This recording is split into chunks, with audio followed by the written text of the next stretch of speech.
So, cause of poverty or yung ghetto tax. So, ibig sabihin lang nito, the poor pay more.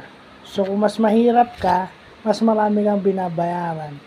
Dahil dun sa, yung mga basic needs mo, mas tumataas. So, yung ghetto tax, pag mas maraming nakapatong, pag mas mahirap ka. Kaya marami akong kakilala rito, yung mga PWDs namin, minsan, mahirap lang talaga sila. So, sila yung mas may binabayarang mas malaki. So, familiar na sa atin to, pero hindi lang natin alam kung ano yung tawag. So, as a MBM graduate o as a MBA graduate, it is a must that I must know this. No, kasi PWD officer ka, so dapat aware ka sa mga PWDs na mahihirap na pwedeng nagbabayad nitong cause of poverty o yung ghetto tax. So, thankful tayo kay Lord. Nalaman natin yan. Nakita natin sa Wikipedia. Well, cause of poverty. Ito yung mga bago.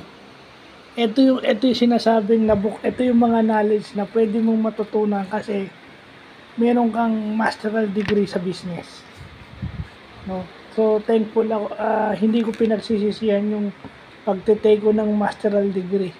Yung pagtitake ko ng MBM saka MBA dahil dito. So, yun lang po.